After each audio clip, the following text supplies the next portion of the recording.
북한의 사주를 받은 세력들이 준비하고 계획한 작품 석방을 위한 정치적 환경의 변화, 전체주의적인 특징을 가지고 있는 야수적인 좌파.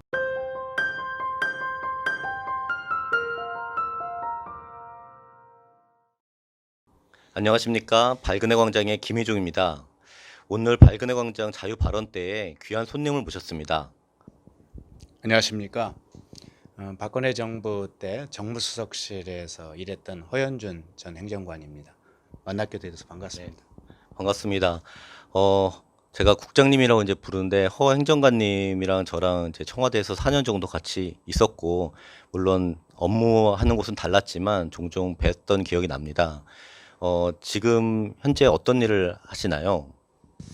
작년 10월 1일에 이제 출소를 해서 출소하고 나니까 광화문 광장을 중심으로 해서 대규모 시위가 있었잖아요. 그래서 한참 그 시위 현장에 함께하고 또 많은 애국 시민들하고 문재인 정권의 폭정에 맞춰 이제 싸워왔는데, 좀 길게 어떤 일을 좀 할까 하다가 보수주의나 자유주의 이런 국가 운영의 철학을 가지고 국내외 여러 가지 세계 정세 변동에 맞춰서 싸워왔던 위대한 국가 지도자들 또는 혁신적인 기업가들, 이런 분들의 기록들을 좀 잘 살려야 되겠다, 이렇게 생각을 해서 우선 국내에는 이승만 대통령과 박정희 대통령, 그리고 국외의 지도자로는 대처 총리, 레이건 대통령, 처칠 수상,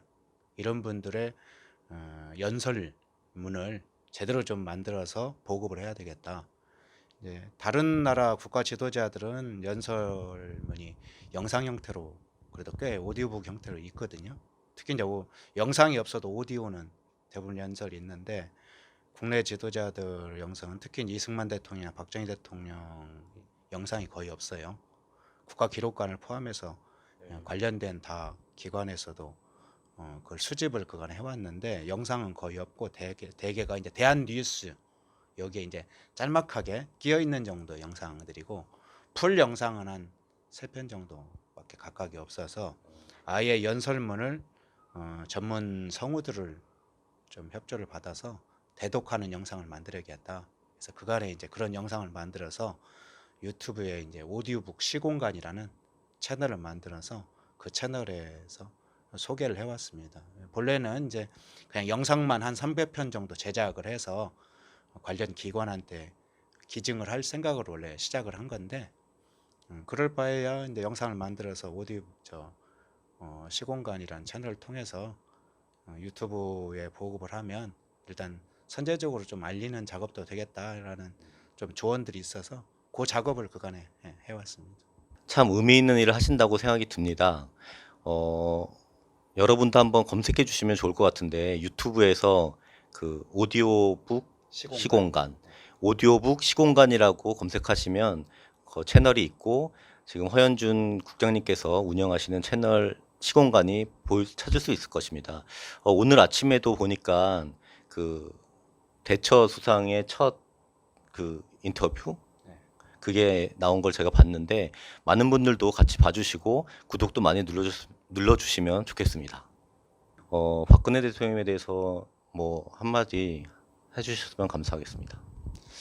지금 박 대통령님이 처하고 있는 현실을 생각하면 이제 생각할 때마다 너무 마음이 아프고 고통스러운 일이어서, 사실은 박 대통령 과거 일부터 현재까지 여러 조목조목 사실 이야기를 많이 해야 되는데, 뭐 간략하게만 말씀을 드리면, 제가 서울구치소 안에 있을 때도 안에 있는 교도관들을 통해서 대통령의 소식을 계속 들으려고 했고, 또 마침 박 대통령님의 박 대통령이 밖에 나가서 가끔 치료를 받는 시간들도 있었잖아요. 그걸 담당했던 또 교도관이 있어서 그분을 통해서도 건강이라든가 여러 상황들에 대해서 간혹 들을 수 있었어요.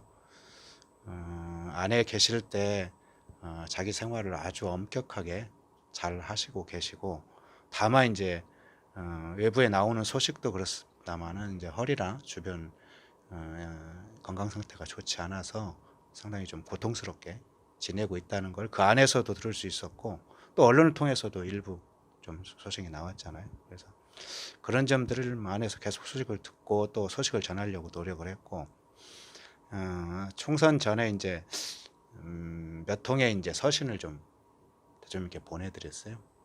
이제 지금 돌아가는 전국의 상황, 정치나 이제 다른 상황을 소식을 전한 건 아니고 일반적인 여러 느끼는 세상에 대한 감회 그리고 또 이제 시라든가 또 여러 가지 명언들 이런 것들을 좀 중간중간 담아서 서신을 보내드렸고 또 직접 이제 사실은 소식을 지금 듣고 있지는 않습니다만은 제가 안에 있을 때 또 대통령께서 저에 관해서도 이야기하신 걸 제가 간접적으로 들었기 때문에 이제 그런 상황을 계속 하려고 하고 지금 남아 있는 수거는 박 대통령님이 하루라도 빨리 석방되는 문제가 남아 있기 때문에 그 석방을 위한 정치적 환경의 변화 이것에 이제 모든 걸 집중시키려고 노력을 그렇게 하고 있습니다.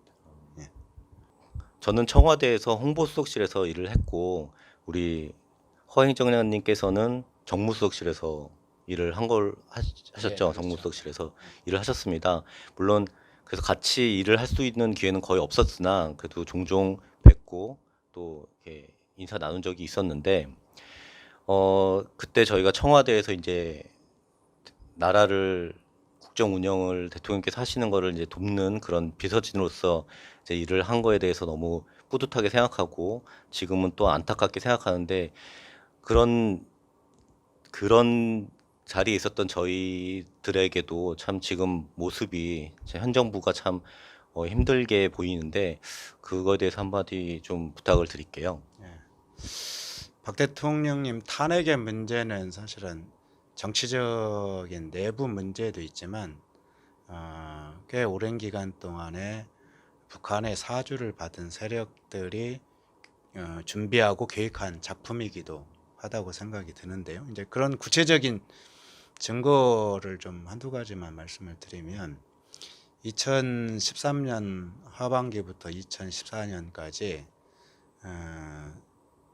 특히 이제 이번에 이병호 뭐 국정원장이나 남재준 원장님 재판에서도 일부 나왔습니다만은 사실 북한 주민들의 자유와 인권을 찾기 위해서 박근혜 정부에서 비밀리에 한 작업들이 여러 가지가 있습니다. 특히 이제 국정원에서 대북 사업에 관해서 비밀리 사업을 했었는데 그 관련된 일부 북한에 있던 인사들이 북한의 국가보위성에 의해서 체포돼서 직결 처형이 되거나 정치범 수용소로 가거나 그런 사람들이 일부 있습니다. 그리고 그런 것들은 북한의 어떤 민주화 운동을 했던 비밀 조직들 내에서도 그 소문들이 좀 있었거든요.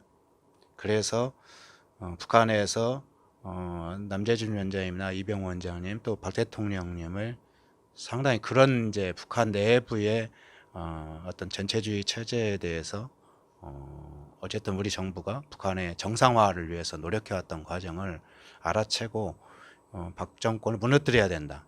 이런 것들을 북한에서 공개적으로 이야기도 했고 또 관련된 남한 내에 있는 우리 대한민국 내에 있는 핵심적인 종북 세력들한테 박 정권을 무너뜨리는데 직접 나설 걸 호소한 증거들도 있습니다. 그런 여러 증거들이 이제 세월호라든가 뭐 에르스라든가 뭐 여러 가지 사건과 맞물려 가면서 정권을 붕괴시키기 위한 작업들이 여러 형태로 이제 진행이 됐고 이제 그런 일환으로 탄핵의 과정도 자연 발생적이거나 뭐 최순실 사건만으로 된 건 아니고 그런 것들이 쭉 진행되는 과정에서 탄핵이 진행되었다고 봅니다. 지금 이제 문재인 정부가 특히 2016년 말부터 집권하기 전부터 그런 작업의 일환으로 참여를 해왔고 또 집권한 후에는 국정농단이나 적폐청산이라는 이름으로 특정한 정치 세력에 대한 경쟁적 차원의 어떤 비난이나 또 그런 차원에서 정치적 공격이 아니라 이번 기회에 보수 진영을 근본으로부터 괴멸시키겠다고 하는 목표를 세우고 그 일환으로 국정농단이나 적폐청산을 해왔고, 그래서 규모가 그래서 대규모 적폐청산의 희생자가 나올 수밖에 없었습니다.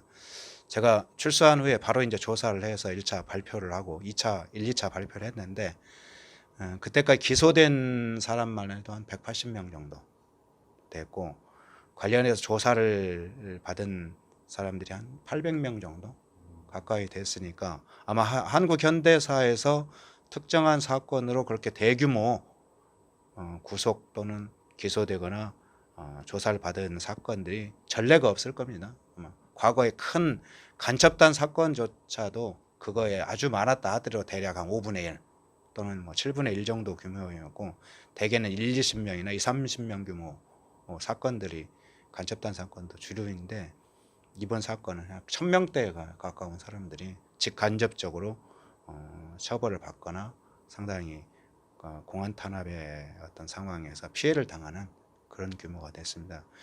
그 1차적 가장 큰 희생자이자 정치적인 고통을 겪고 있는 게 이제 대통령님이고, 누가 상식적으로 다 알고 있다시피 정치적 문제 차원에서 단순한 문제가 아니라 권력 투쟁 싸움이 이미 벌어졌고, 그 권력 투쟁에서 저가 아를 구분하는 계급 투쟁을 가지고 있었던 그런 현재 문재인 정부 집권 세력이 박 대통령을 중심으로 한 세력들을 분기를 통해서 전체 보수 우파를 괴멸시키는 그런 작업이 진행돼 왔고, 지금도 아마 계속 진행하는데 한동안 진행될 걸로 봅니다. 그들이 목표하는 게 단순히 그 정권을 얻고 또 정치적 우위를 얻고자 하는 정도가 아니고, 사회 전체 구조를 바꾸고, 그 사회 전체 구조를 바꾸는 데 있어서 그간에 우리 사회를 주도해왔던 산업화 세력 또 보수 세력, 이 세력들을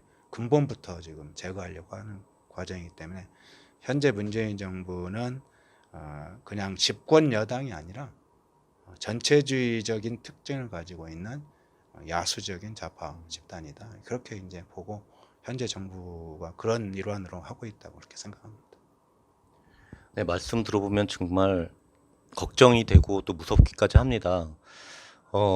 끝으로 저희 구독자분들과 그리고 또 이걸 보시는 이제 많은 국민들에게 그러면 이제 앞으로 저희가 어떻게 하면 될지, 어떻게 하면 좋을지 한번 국장님께서 생각하시는 바를 한번 말씀해 주시면 좋을 것 같아요. 첫째는 지금 이제 반문 전선을 굳건하게 형성하는 게 제일 중요하고요. 현재 보수 진영 내에서도 여러 가지 정치적인 사안이나 여러 가지 특정한 사건으로 해서 서로 다투고 이런 경우도 있는데, 적어도 반문 단일 전선을 구축을 해야 된다. 특히나 근래 며칠 사이에 북한에서 그간에 남북 간에 합의했던 것들도 짧은 시간에 극단적인 방식으로 파괴하지 않습니까? 그건 사실은 2018년도부터 좀 이 문제에 대해서 성견적 생각을 가지고 있는 분들은 불과 몇 년 안에 저거 파탄 난다, 북한은 핵을 폐기하지 않고 근본적으로 한국 정부를 이용해서 자신들이 겪고 있는 경제 제재나 또 체제 내부를 강화시키는 데 사용하다가 그 쓸모가 사라지거나 또 다른 형태로 전술적 변화가 필요하다 하면 남북 관계는 금방 또 파탄 나게 돼 있고, 근본적으로 북한 체제는 변하지 않는다, 이제 그런 얘기를 해왔는데, 어쨌든 지금 가장 중요한 건 반 김정은, 반 문재인 이런 전선을 단일하게 구축을 해서 싸우는 것이 제일 중요하고요. 두 번째는 그 싸우되 광장 싸움도 있습니다만, 더 중요한 건 국민들한테 보수 진영이나 애국 진영이 우리 사회의 문제를 어떤 식으로 정치적으로 새롭게 이끌어가고 있는지에 대해서 친절하게 설명을 하고 좀 더 세련되게 그 어떤 지지를 얻고, 이런 국민들의 마음을 얻는 정치 투쟁, 그러니까 우리만 걸게하는 방식이 아니라 국민들을 유권자들이 더 신뢰하고 믿을 만하다, 그럴 수 있는 정치 투쟁 또 우위 투쟁, 이런 것들을 좀 더 많이 해야 될 걸로 그렇게 봅니다. 그래서 이런 유튜브도 그런 국내 이제 근래 한 3, 4년 사이에 유튜브라든가 여러 가지 뉴미디어 이런 것들이 많이 발전했습니다. 이제 그런 뉴미디어들도 그런 국민들 전체의 신뢰를 얻는 그런 어떤 대국민 미디어 투쟁 이런 투쟁의 어떤 과정으로 투쟁해 갔으면 좋겠습니다. 네, 좋은 말씀 감사합니다. 이렇게 모신 김에 더 많은 말씀을 나눠야 한다고 생각해서 다음 영상으로는 화이트 리스트랑 블랙 리스트에 대해서 좀 말씀을 듣는 순서를 가질까 합니다.